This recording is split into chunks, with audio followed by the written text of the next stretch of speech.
Welcome back. You're watching Daybreak, and thank you for staying with us. The hashtag on X is Citizen Daybreak. The SMS code is 22422 at Citizen TV Kenya and at Ayub Abdikadir. With me in the studio this morning, Demas Kiprono, Acting Executive Director at the ICJ Kenya. Wangari Kagai is the Head of Public Litigation at the Law Society of Kenya. Lady Justice Lilian Mutende is the Chairperson, the National Community Service Orders, and Dr. Annette Mbogo is the Executive Director, Kituo cha Sheria here in the country. Coming to you, Wangari, and looking at the sentences which have been reviewed in the financial year 23-24, of the 6,555, nearly half of the number, 2,918 individuals have been released. And more needs to be done in this space, is it? And how will the Law Society of Kenya help herein to help those who are in detention in the reviewing of their sentences? Over the last 1 year, or rather in 2023, Yes. The Law Society of Kenya took a proactive step in starting a dialogue with various stakeholders within the criminal justice sector to look at this pressing problem that we have on the congestion of prisons. So we began with a survey. Every year the Law Society of Kenya conducts a legal awareness week where we visit various prisons across the country, all across the 8 branches. So it's something that we have been having to grapple with, coming to terms, as actors in the justice system, seeing the congestion problem.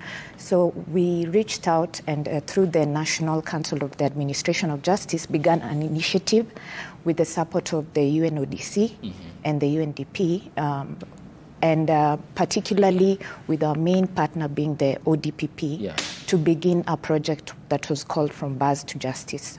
So towards the decongestion of prisons, the Law Society of Kenya considers it very important to have a multi-stakeholder approach where we as actors within the criminal justice system, we work together with the judiciary, the ODPP, under such programs supported by partners to conduct surveys, to initiate dialogues, to begin the process of law reform through the Law Society of Kenya in the various committees within the Public Interest Litigation and Advocacy Directorate.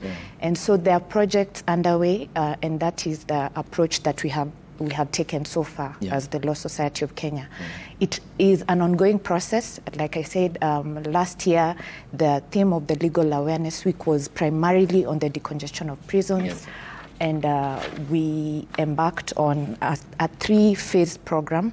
We are now at phase 3, where we already developed a position paper that is published even in the Law Society of Kenya website. It has a lot of data on the status of the prisons and the initiatives towards trying to work with the various actors in sentencing reforms, with the judiciary, particularly in having discussions around bail and bond terms, with ODPP in terms of case reviews and going around the country, the prisons, and identifying cases that can be quickly dealt together with the judiciary and having them dispensed with. So the number has reduced significantly through this initiative, the Bars to Justice project. Dr. Annette, yes, there is the problem and the appreciation of the problem and the plan to decongest prisons, but how then do we approach the thin line between what I've just mentioned and the need to have prisons, and for those who are determined to commit crime to think twice that they will end up in prison? So therefore, how then do we tread that very thin line of the need for the existence of prisons and the decongestion plan that multi-stakeholders have, including the organization that you represent? Thank you for that question, Ayub. So I think one of the things that we need to focus on is how to balance the use of both restorative and retributive forms of justice. And I think The use also of legal empowerment as an approach for addressing the question of prison congestion. And we at Kituo have, since 2007, have worked with prisoners themselves, trained them on the legal processes so that they understand how they can represent themselves in court. And through this knowledge, they're able to also help other prisoners. And when they do get out of the prison system, they actually come out and provide the same paralegal support to other members of their society, and also serve as an example to the rest, mainly to ensure that other people do not get caught up in the system. So I think there's a need to engage directly first with the inmates, find ways to rehabilitate the inmates when they're in prison. And I think a good way to do that is through the industries, and the Kenya Prison Service has been doing quite a good job in ensuring that the inmates are involved in industry work within the prisons, but then having them get some form of support when they get out would really be helpful to ensure that they do not get back into the system. And also just to share, I think there's also a need to, as inmates get out, is how do we reintegrate them back into the community, so that as a society we do not see the prisons or people who have gone through a prison system as being bad people, quote unquote, because you find that quite a majority of those who are in prison are actually have been caught up because they did not understand how to defend themselves in court. So I think there is a need to kind of change the public perception around the correctional services and why they are there, so that we can also accept them when they get out, and the people who have gone through the system can also educate others, so that they also can see or learn from the experience, and hence not get in the prison system. Demas, given the government's announcement through the Interior CS, Professor Kithure Kindiki, who on the 29th of February stated that a prisoners' enterprise fund will come in handy to support inmates as they leave prisons, and also the reintegration process. He said, to quote him, this fund will assist inmates with a startup kit and a small grant which will help them reintegrate with the community once they release. I will also speak to the Attorney General so that the plan of Power of Mercy helps to decongest our prisons. How key is that? Because in 2021, his predecessor, Dr. Fred Matiang'i, announced the release of 5,000 petty offenders in a decongestion program involving the judiciary and the prison services. But it seems, despite that, the number hasn't lessened. Rather, we are having the chronic overcrowding problem of prisons. Yes, there have been pushes to decongest prisons through cooperation between the DPP, the judiciary, and the correctional facilities in the past. And I remember the recent one was during the COVID pandemic, where thousands of inmates were released. But what we've noticed is that soon after, the numbers start growing again, which goes back to the recommendations of the Maraga Task Force on terms of service of the police and prisons. You know, we seem to have concentrated mostly on the police reforms part, but forgot that the prisons were also part of those reforms. And one of the recommendations was really that the prisons are grossly underfunded. And so I think a kitty of that sort that was announced by the cabinet secretary is important, because we need to invest in our people.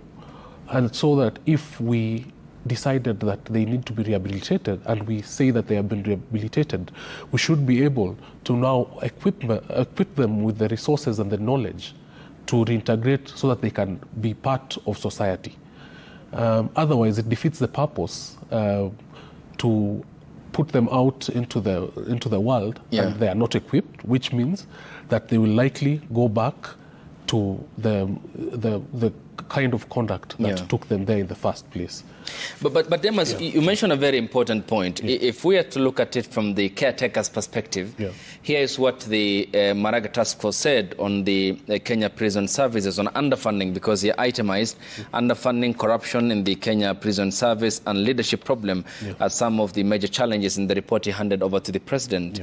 And he mentions in many prisons across the country, the KPS officers live in conditions that are dehumanizing. In the case of the Kenya Prison Services, and their families live in mud housing, dilapidated, congested and in condemned structures. In some stations, different families live in dormitories, with each family only separated by a bedsheet curtain.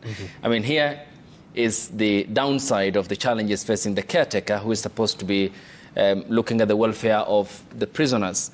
Again, it's a double tragedy given the conditions of prisoners themselves.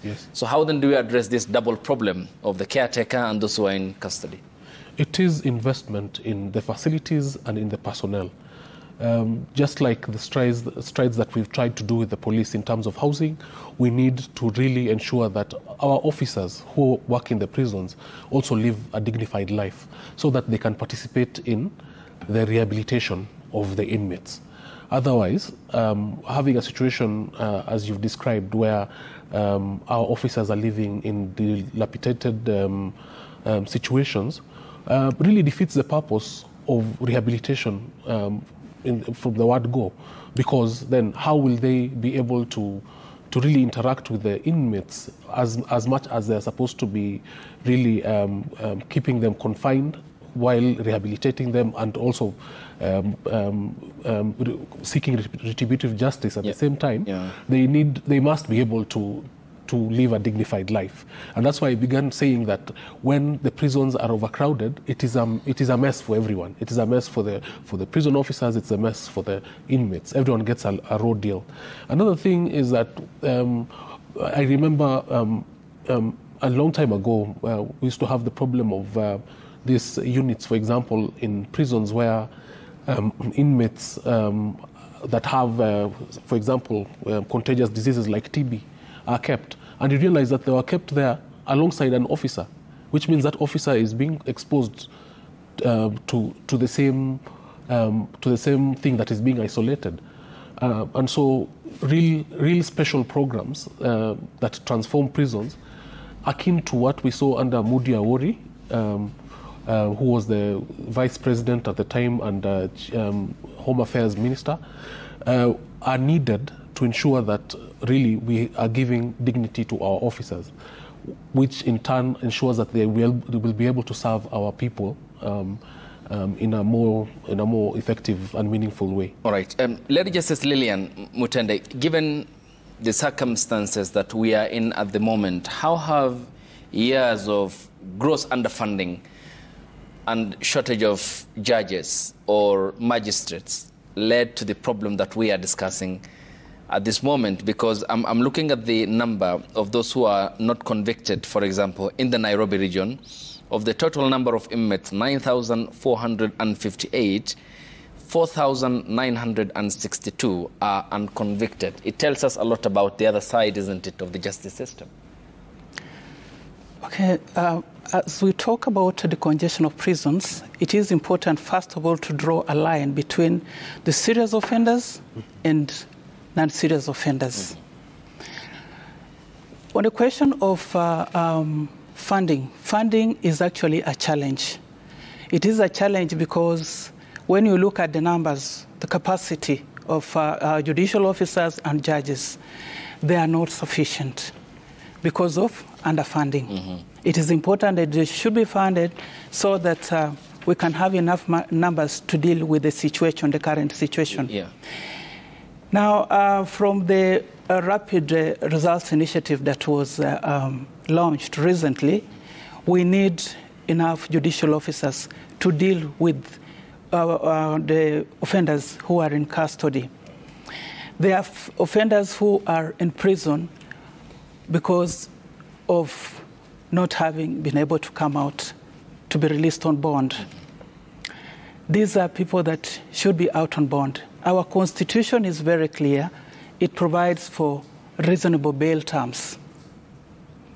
So magistrates dealing with such matters would be able to deal with such cases to ensure that most of them are out of prison.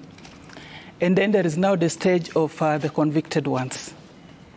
The convicted ones, the non-serious ones, first of all, they shouldn't have been in prison.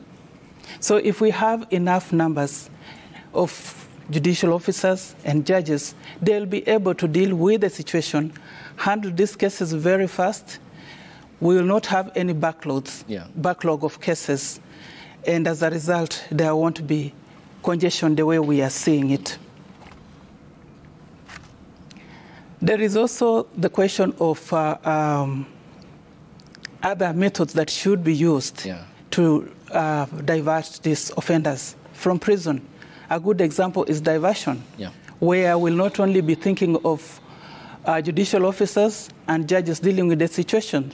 We need other stakeholders also to address the problem, like the ODPP's office. Because when we think of diversion is a situation where offenders or like children who are in conflict with the law, they are diverted.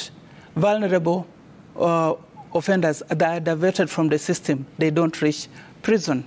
So that will also help address the situation. I would also wish to point out the issue of sensitization of the public. Sensitization of the public is very, very important. When I was dealing with the issue of community service orders, the public do not understand what it is all about. When they report a matter to the police and the person is taken to court, they expect the person to be jailed. But you see, if they are sensitized, they will understand that punishment does not necessarily mean that the person should be behind the bars. It may mean that the person should repay the society, the community, by serving while outside. And this will also address the issues. So back to your question, the numbers of officers, judicial officers and judges, they ought to be increased. And that is due to lack of funding. So the government should think about the question of funding.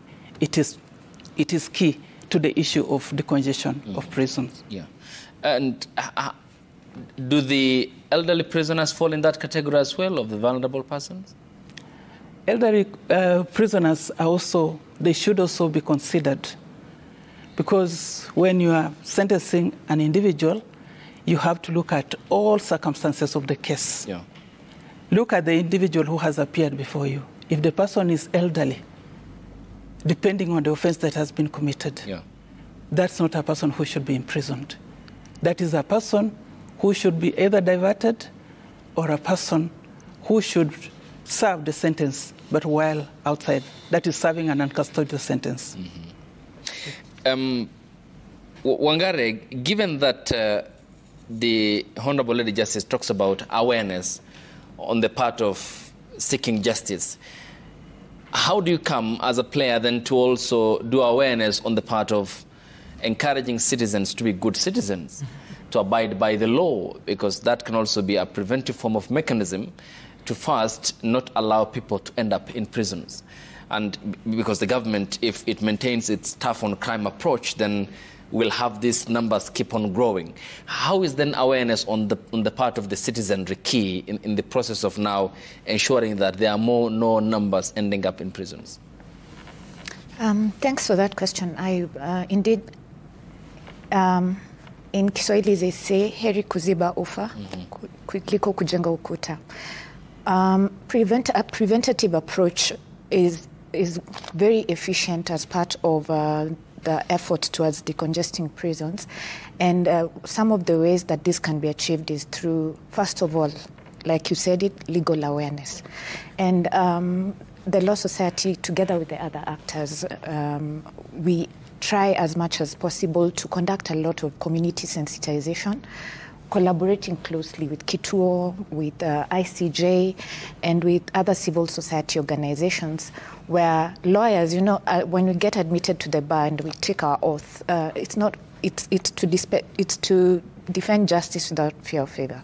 And it doesn't begin at the process of maybe a trial process as maybe it would be perceived, but also in terms of guiding the public to understand the laws, sensitize them on the right ways to conduct themselves, how to uphold constitutionalism, the rule of law, avoid crime. So we partner with other actors, and lawyers have the duty and the responsibility to go to the grassroots, to the community level, to even other stakeholders, and through such forums, and conduct civic awareness on crime. What does it constitute? How do you avoid getting in conflict with the law and such? So when you start at that early stage, then you find that you will have curbed or prevented crime, even the rate of crime from rising in the first place, and having this perennial problem where some people just end up in the criminal justice system because of lack of even basic knowledge on, you know,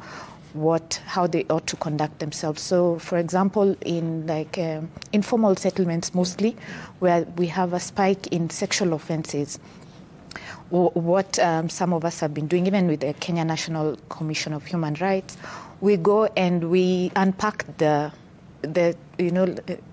law in statutes like the Penal Code, and we tell people in a very basic language. We try and unpack the technicals of the law and educate the masses on, if you commit, this is an offense. It might, maybe it's something that is commonplace here. You've seen it maybe with your friends. You go for a party and maybe there's girls here and this ends up happening. But you need to be aware that this is a crime, and it is a serious crime, and this is the law, and this is the punishment that you would get for violating this law. So civic education, legal awareness, where we sometimes even devote a whole week to just go to the Vitongoji, go to all court stations and educate the masses, is part of an effort, a holistic effort towards the decongestion of prisons. Dr. Annette, is the alternative justice system also key in this process, and will it, in your view, aid in the process of decongesting prisons?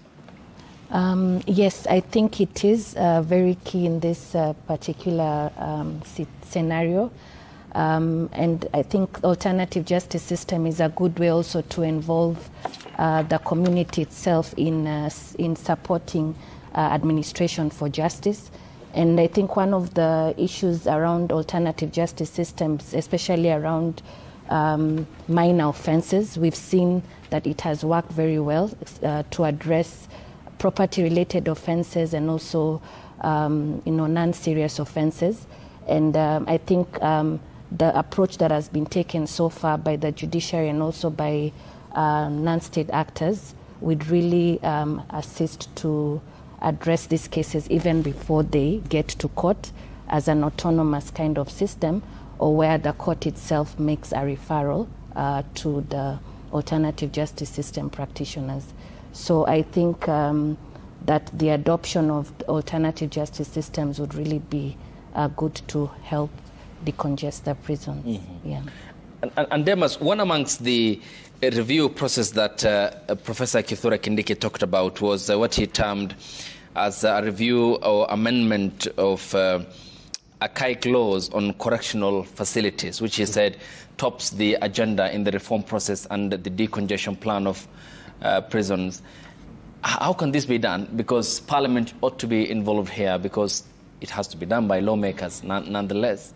And the engagement is key. Is it also a front that you are looking into as a player, the ICJ and generally the National Council on the Administration of Justice, and we also have LSK here, Kituo Sharia, ICJ, and the other partners, including the United Nations? How then do you also reach out to parliamentarians in the review of what the government today terms as archaic laws on correctional facilities?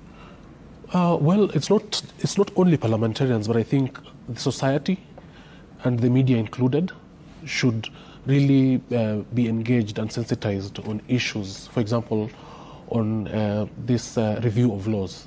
And I can give you an example. For 9 months ago, when there were two bills that proposed the declassification and repeal of certain petty offenses, when it was released to the public, in my opinion, it was totally misunderstood. Because, for example, what the media immediately ran away with was that it proposed lighter sentences for sex work. You understand? And yet the reporting totally ignored the work that had been done in terms of other offences that really have no, some of the offences are, for example, hawking. Really, there's no complainant. The complainant is the state itself. And that law has been used to really discriminate against a certain segment of the population. And so if we had a better understanding of what the processes, what led to the proposals, then perhaps we would really appreciate what was being done. However, I find that was not present. And if that is not present, even when the MPs get it, they will definitely probably reject a law, not because of the substance, but because of the public perception. So there's that perception thing there. But another concern also that is there is that as a nation, I don't think we have internalized or appreciated the role of the judiciary and justice generally. Because if you look at how much we fund the judiciary, it does not reach 1% of our budget. Yet Parliament is up there at around 3-point-something%. It is international best practice that judiciaries, the people who give justice, interpret the Constitution and so on and so forth, should be well funded so that they would have enough personnel, and they'll be able to be supported to deal with justice. And if you look at also our funding model is that we want to fund mainly the interior, yet the criminal justice system is a chain. It's a chain that feeds on to each other. So if one is broken, the whole push for justice really crumbles like a house of cards. And so as a people, I think we need to have that conversation of how much we fund the judiciary. Yeah. And it should not really come from the judiciary itself. It should come from the rest of us to really campaign that, so that we should stop talking about the amounts of money that we need to hire judges, for example. And the rest of us here includes the people who do the allocation, and that's Parliament. Exactly. And if we are to recall the previous instances where there was no nice language for the judiciary, especially from the political class, yet the judiciary is very key in the decongestion process, and the executive wants this to be done in a very harmonious way, yet you are grossly underfunding this, clearly tells us a lot about an establishment that is largely lacking the appetite or is not willing to fund a very critical player and an arm of government that is crucially at the fulcrum point to determine some very crucial matters in relation to our constitutional development. Exactly. Do you think that can change, given the conduct of our policymakers? Well, it can change. We hope it will change, and we'll continue working towards campaigning and advocating for that change. And Lady Justice, the CJ, Martha Koome also talked about the need for expeditious justice, and she talked about the strengthening of the plea bargaining process. Yes, in as much as she had proposed the need for the strengthening of this, how then is it immune from abuse, given that it may lead to floodgate of plea bargainings that may end up seeing the process abused? Now, plea bargain is provided for in law, so it will not be a matter of being abused. When it comes to plea bargain, the offender and the state enter into an arrangement where the offender pleads guilty to a lesser charge or the sentence is reduced. That is provided for in law, and that helps in expediting the matters. There are so many cases. A good example is murder cases. There are so many, especially so in Nairobi, the criminal division. But the number of judges are few. A murder case may involve more than 50 witnesses, it will take a very long time to be heard and determined. So if you enter into an arrangement of plea bargain, it means the matter is resolved as fast as possible. The question of abuse, that depends on the person's handling's integrity. Yeah. So a person handling such matters, serious matters, shouldn't be compromised. So I believe it should not be subject to abuse. Yeah. And just like other cases, other matters other than plea bargain, I mentioned the issue of diversion. It falls in the same category.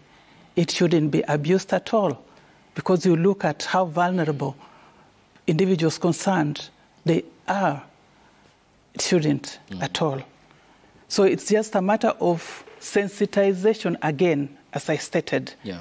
Let people know that there is something known as a plea arrangement, plea bargain, where parties negotiate and they agree and a sentence is passed.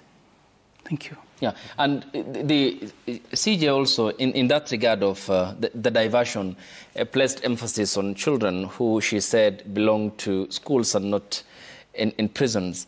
But are there commensurate rehabilitative avenues and centers to nurture them, to grow them into law-abiding citizens who will in turn be of consequence, positively so? Okay, when you adopt the question of diversion, one, there will be counselors. These children, remember, they are vulnerable, and the children ought to be counseled.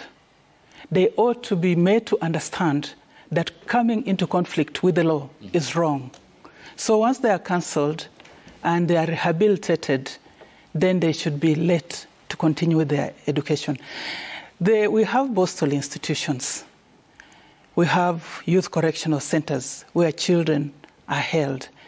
But mostly, there is usually what I would refer to as contamination.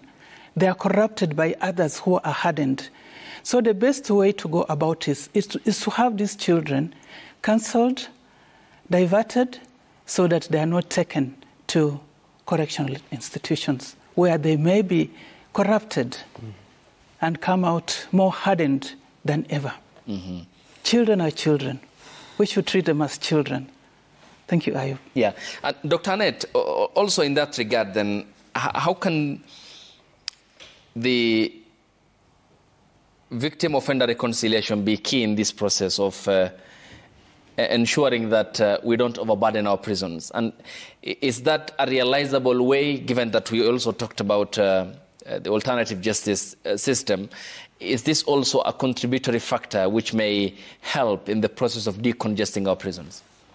I would say yes. I think what the issue about sensitization also comes to play in the sense that you could give the parties to a criminal issue an opportunity to have a conversation.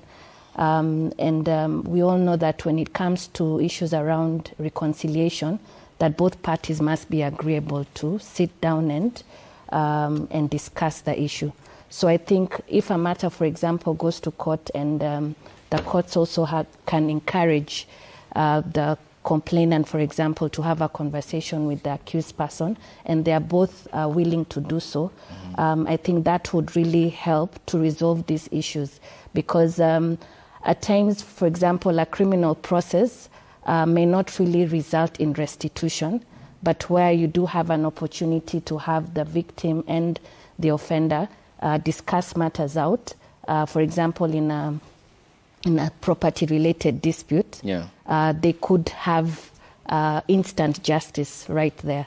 So I think having an encouraging kind of a reconciliatory approach right at the onset, and this can happen also at the police station, and we've seen the police engaging in this quite a lot, I think would even help that we don't even have to have cases go all the way to court and people being held in remand as they await their cases to be concluded.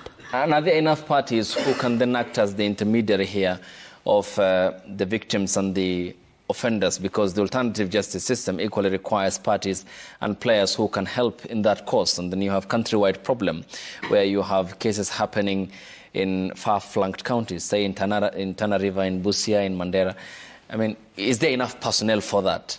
There actually is, and both state and non-state actors have been building the capacity of intermediaries. Yes. And this has been through training and sensitization of, for example, alternative justice system practitioners or community-based paralegals that are not lawyers but have some form of legal knowledge. And with this basic legal knowledge, they're able to act as intermediaries, bring parties together, whether it is at the police station or within certain traditional justice resolution mechanisms. And even we've had instances where the traditional justice resolution mechanisms, for example, those made up of elders, are actually trained on how they can reconcile parties, how they can mediate in matters relating to disputes. And I think this has really helped to encourage out-of-court resolutions and disputes actually being resolved even before they get to the police or they get to court. So I'm not saying that at the moment we have enough, but I think we have quite a wide network of people who are already doing this work on the ground. And Wangari, from the LSK partnership with the United Nations Development Programme and the other parties, one of the observations made in the report that was issued was that given the current state of prisons across the country, the state cannot meet its human rights obligations and the wanting state of prisons across the country. Whilst we have focused on the decongestion process, how can then those who are serving jail terms be in a position to get welfare on the positive end regarding where they sleep, what they eat, and how they generally live within the prison setup? It is true. Despite the concerted efforts, like I said, we still have this pressing problem. And I think how one approach to addressing it would be through welfare programs. It has been achieved before. There's a time in Kenya when the state of prisons was so deplorable, and there's been significant improvement through the Uncle Moody reforms since that time. I remember even we've seen the strides in terms of the facilities that they have, and for bringing them to court from the prison facilities. And there's been some progress in terms of prison reform. So I think there are still very many approaches that can be employed, even as we strive towards, as we use decongestion as one approach. So the rehabilitation that we have discussed here in terms of providing this social welfare programs, and the convicted persons happen to be very creative, very talented, and very resourceful individuals once they're equipped and they're empowered. So with this, all these proposals towards increasing funding, towards enhancing of programs, towards even just the community getting more involved in terms of extending, care and positivity towards people who are convicted, it would go a long way. So decongestion is part of it, but as I always advocate for a holistic approach, even as we try to tackle other challenges, there are those that we can be able to adopt within. If you go to Langata Women's, there's fashion shows, there's ladies who are being trained, and when they're reintegrating back into society, they're very good chefs, and setting up businesses, beauty and all that. So there are very many things that we can do in the interim.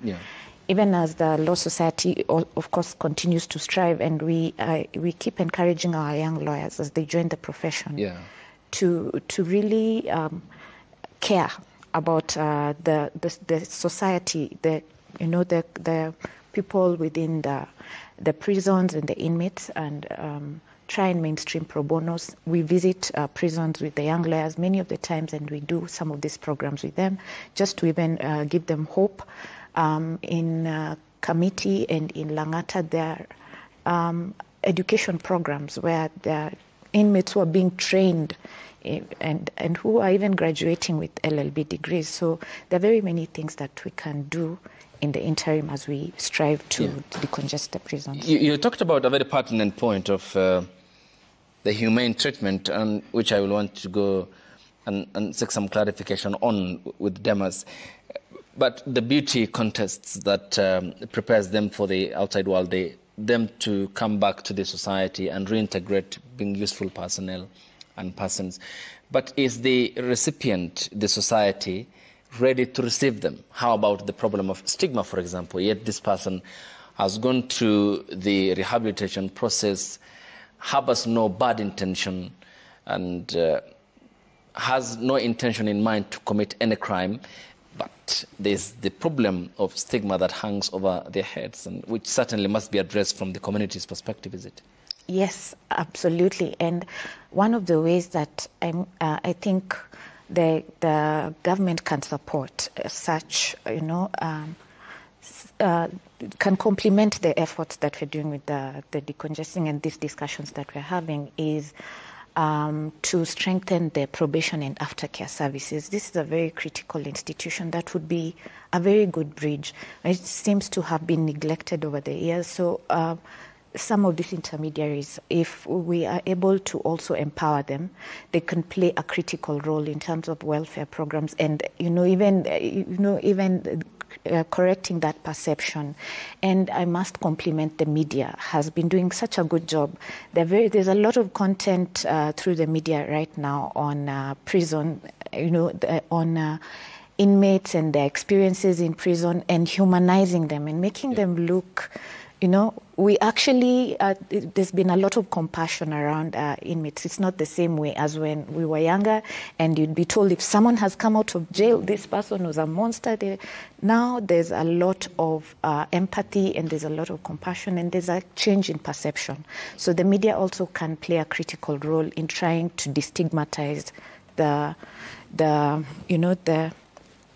perception that surrounds people who've been in contact with the criminal justice system. Yeah, okay. Demas, one of the other issues that was pointed out by the Interior CS was that every inmate has to have their bed and mattress. The government will partner with the private sector, he said, to make sure that one prisoner, one bed, one mattress program is successful. He also talked about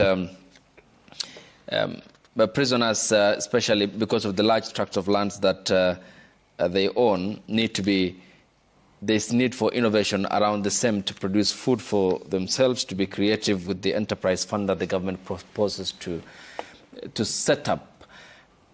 Is this then the humane way of, whilst we have talked about those who need not to be in prisons, is this a humane way of also focusing on those who are serving long-term sentences and their treatment, which according to that finding by the LSK is very wanting given the state of prisons across the country and the decongestion plan that the government and the non-state actors have? Yes, so once we decongest, it means that we will have more resources to expend on those people who are bona fide incarcerated for one reason or another. And that means that they would have proper meals, proper accommodation, and proper activities to pass their time even as they are incarcerated. And we have seen other countries that have embraced these approaches. For example, Scandinavian countries where actually prisoners live as if they're in hotels, yet they are not enjoying their time there because they are confined. And so they have more time to think about activities for rehabilitation and to make amends for what they have been found to, by the law, to have done. Yes, so we still go back to the issue of more funding. Yeah. As much as prisons have large tracts of land, for example, we also have examples, for example, even in the US, where there is a prison industrial complex in itself. We want to avoid that. I would better go for a model where we fund the dignified life of prisoners and the dignified life of the officers who are taking care of them. Yeah. And Lady Justice Lillian, are we realizing the very significant objective of these facilities achieving the objectives of correction itself, generally the prisons, in terms of our setup? As it has been mentioned, there have been reforms in prisons. It's not only in regard to prison warders or prison officers, but also the inmates. Inmates are trained today. There are various skills imparted upon them, such that when they are released, they are able to lead a life just like any other individual out here. So there have been realization of what ought to have been achieved. What was the other question? Yeah, correctional. The correction itself, yeah. In terms of correcting why, first of all, these inmates have ended up there. There are various objectives of sentences. Yeah. And when an offender is sentenced, it means the offender has to be rehabilitated. Offenders who are incarcerated, they're usually reformed. They are rehabilitated by being trained. They are taken through various counseling, various courses, Bible courses, and all that, such that when they come out, they are usually reformed. At least most of them, they do not commit other offenses. And as a result, what is intended is achieved. They are corrected. Their ways are amended. Why I pointed that out is the report by the Honorable former CJ David Kirani Maraga pointed out the running of, for example, phone scams, fraud, petty trade, drug trafficking from prisons. Yet the objective was that we rehabilitate these inmates. But there is a whole new world where there is an underworld business of these problems, as mentioned in the report by the task force chaired by the Chief Justice Emeritus. After that task force came up with recommendations, initiatives have come up, they have been done to ensure that these offenders are rehabilitated. Of course, we won't deny that there is the issue of technology. We hear of offenders sending out text messages to individuals, which shouldn't be the case. But nevertheless, prison officers are working so hard to ensure that these offenders are corrected. These offenders are reformed as per the intention of the sentence. Thank you. Thank you. Let's now take a look at the feedback. Wangari and Dr. Annette, I'll give you the final word here. The hashtag on X is Citizen Daybreak. The SMS code is 22422 at Citizen TV Kenya and at Ayub Abdikadir. Here is what you are saying on X. Engineer Lazaro says to decongest prisons, lower courts should be constructed to deal with the small disputes such as family disagreements, disputes between fundis and customers, and etc. at the chief's camps. Not all disagreements to reach in prisons is what he says. Clement Oreme says Kenyan jails have a male to female ratio of 95:5 respectively. Majority of the inmates are unmarried, and this denies them conjugal rights. Right. 360 Look says there is also need to train long-term offenders to be trained in the production of furniture, get involved in farm activities, and etc. The Kenya Prison Service needs to offer them stipends to cater for their needs. Their living conditions should also be improved. Bob Otieno Wino says congestion in prisons is contributed due to petty offenders and lack of information on their rights, mostly due to level of poverty, and not forgetting backlog of cases in courts, and the move to decongest will help ease the pressure government is experiencing. Sir Nixon Ndugure says besides utilizing the community service order to decongest prisons, judiciary should also encourage alternative dispute resolution, which will help reduce backlogs in court and reduce the number of people who would have ended up in prison. Yes, Dr. Annette, your final comments. I think my final comment would be to encourage more financing for justice institutions, and not just a few within the access to justice chain, but also increase the allocation specifically for the Kenya Prison Service. Yeah.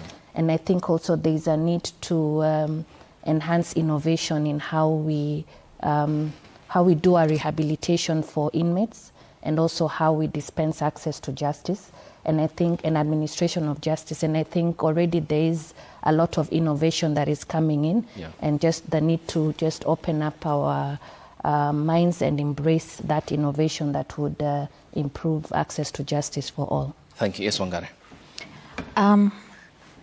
I would say that as we continue making concerted effort, particularly as lawyers and within maybe the Law Society of Kenya, it would go a long way for also the government to support access to justice initiatives and empower institutions such as we have mentioned the judiciary, the Kenya Prison Services, but there's also the National Legal Aid Service, which would really go a long way in terms of providing, access to justice to the vulnerable and the indigent in society who fail to get legal representation because of the economic circumstances. So even as the LSK continues to mainstream the provision of pro bono services, offer a lot of legal aid, and carry out projects in collaboration with other stakeholders, that government support would go a long way. So the National Legal Aid Service and other access to justice actors would really greatly enhance access to justice, and it would be beneficial towards the decongestion of prisons ultimately. So all the actors within the criminal justice system need a bigger boost. Thank you for your time, ladies. Honorable Lady Justice Lillian Mutende is the chairperson of the National Community Service Orders. Thank you for your time, much appreciated. Wangari Kagai on my immediate right is the head of public litigation at the Law Society of Kenya, and Dr. Annette Mbogo is the executive director, Kituo cha Sheria. A short while ago, we were joined by Dimas Kiprono, who is the acting executive director at ICJ Kenya.